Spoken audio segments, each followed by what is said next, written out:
Alors que l'équipe Z se remet à peine du dernier match et de la trahison de Kwon, elle se retrouve face aux trois piliers de la dernière équipe de la tour 5, l'équipe V. Nous allons donc voir dans cette review du tome 4 de Bloodlock comment se déroule le match opposant ces deux équipes et ainsi scellant l'avenir de l'équipe Z dans le Bloodlock.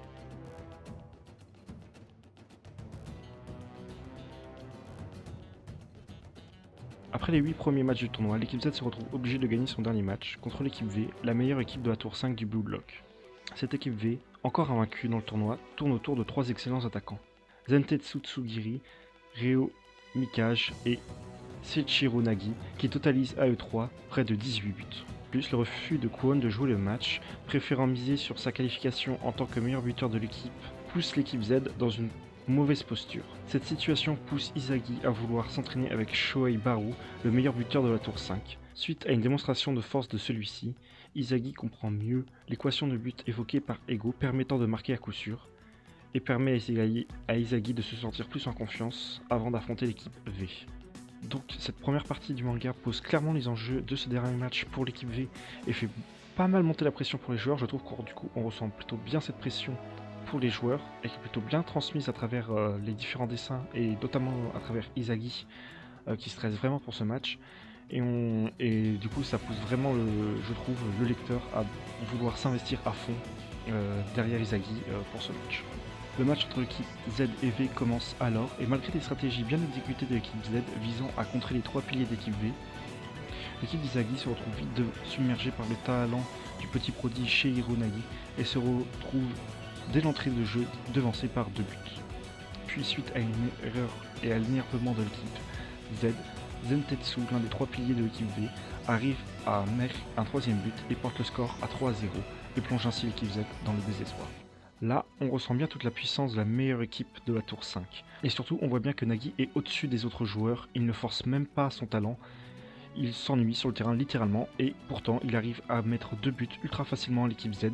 Je trouve que ça dessert plutôt bien l'histoire, parce qu'on arrive à comprendre le désespoir de l'équipe Z et ce qui le pousse à faire une erreur, et du coup à engrainer la spirale sans fin de l'énervement et du désespoir. Toute l'équipe Z semble alors résignée. À l'exception de Bashira, qui grâce à son talent et ses dribbles, arrive à passer à lui seul tous les joueurs de l'équipe V, et à marquer le premier but pour son équipe, et ainsi raviver la flamme de ses coéquipiers. Alors là, j'ai adoré ce passage.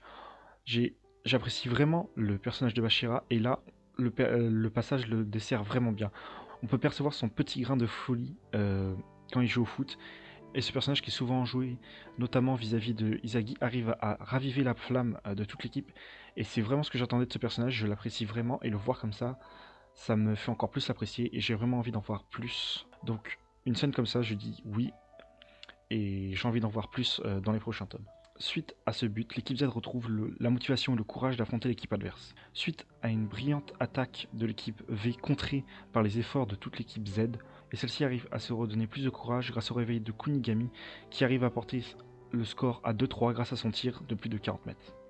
Là encore, on a un super passage qui met en avant un des personnages de l'équipe qu'on n'avait pas forcément encore vu. Il est là présent depuis le début de l'œuvre, à donner des conseils, à essayer de faire avancer l'équipe, mais il n'avait pas vraiment fait quelque chose de lui-même, il n'avait pas encore marqué de but.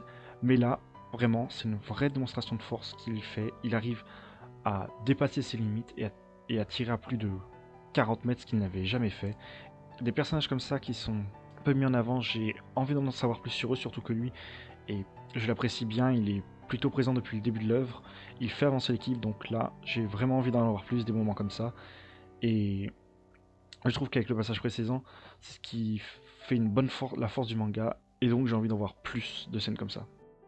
Alors qu'à la mi-temps, les joueurs de l'équipe Z se motivent à aller arracher la victoire, la deuxième mi-temps commence, elle, au quart de tour entre les deux équipes. Et malgré le surpassement des joueurs de l'équipe Z, l'équipe V arrive à contrer toutes les offensives de celle-ci. Jusqu'au duel entre Zentetsu et Shigiri, or ce dernier arrive à comprendre comment battre l'explosivité de Zentetsu et permet d'égaliser le score entre les deux équipes à 30 minutes de la fin. On voit bien que tous les joueurs de l'équipe Z se donnent à fond, à l'exception de Kwon qui lui préfère encore jouer sa qualification en tant que meilleur buteur. Ça fait vraiment plaisir parce que même des personnages qui pour l'instant sont pas encore développés ont leur petite fulgurance et permettent à l'équipe Z de se sauver, d'avancer, d'aller chercher la victoire. Mais là encore, c'est un joueur dans son individualité qui fait la différence. C'est Shigiri qui avait déjà eu son moment de gloire dans le volume précédent, mais là encore, il sauve son équipe et je trouve ça juste magnifique et j'ai envie d'en avoir plus sur ce personnage. Là encore, c'est des personnages qui sont mis en avant, donc que les spectateurs et les lecteurs ont envie d'aimer, ont envie d'apprécier, ce qui est mon cas. Je trouve ça vraiment cool qu'il soit mis de nouveau en avant. Cependant, dans cette partie, on peut voir aussi que Nagi, du coup le joueur de l'équipe V, le prodige de l'équipe V, ne prend toujours pas le match au sérieux, contrairement à ses coéquipiers qui commencent à s'énerver, qui commencent à se donner à fond parce qu'ils commencent à penser qu'ils peuvent perdre. Bah lui, Nagi, lui, s'ennuie toujours, et je pense que dans le prochain volume, ça va pouvoir poser des problèmes à l'équipe Z s'il décide de se réveiller. Donc en général, j'ai vraiment apprécié ce tome 4, bien plus que les 3 premiers, je pense, car Bloodlock est un manga qui nous avait vendu le meilleur attaquant du monde qui doit performer par lui-même et dépasser les autres sans avoir besoin de ses coéquipiers. Et là, j'ai vraiment ressorti ça dans le manga, notamment avec les fulgurances des 3 joueurs de l'équipe Z qui, à eux seuls, arrivent à créer des occasions et à marquer des buts. Donc là, je commence vraiment à voir dans Tome 4 là où le manga veut essayer de nous emmener, à créer des joueurs parfaits qui ne dépendent pas des autres pour pouvoir gagner, pour pouvoir marquer. Et là, j'ai vraiment ressorti ça dans le manga par les fulgurances des personnages. Et j'en attends vraiment beaucoup du tome 5 qui suit, parce que du coup on va avoir, je pense, une fin grandiose entre les deux équipes, notamment, je pense, avec une fulgurance d'Izagi, le personnage principal du coup qui n'a pas encore brillé pendant ce match, et qui va du coup, je pense, apporter la victoire à l'équipe Z. Mais aussi j'ai un bon espoir sur Nagi, du coup le joueur de l'équipe V, qui pour l'instant ne prend pas le match au sérieux, et qui, je pense, s'il commence à vraiment jouer, va poser un vrai problème, un vrai souci pour l'équipe Z, et même si je pense que ce sera pas forcément dans ce match puisque il est assuré de passer, on est assuré de le voir parce qu'il est assuré de passer à la manche suivante, d'être qualifié pour l'étape suivante du Bloodlock, et lorsque ce joueur commencera à vraiment jouer, ça deviendra vraiment intéressant, et du coup j'ai beaucoup d'espoir sur ce personnage et je suis vraiment très hypé du coup pour ce tome 5 qui sort la semaine prochaine, donc le 24 novembre en France, et on en reparlera d'ici là sur la chaîne quand le manga sera sorti. Donc si la vidéo vous a plu, n'hésitez pas à vous abonner et à commenter la vidéo. Et d'ici là, on se dit à la prochaine dans de futures vidéos.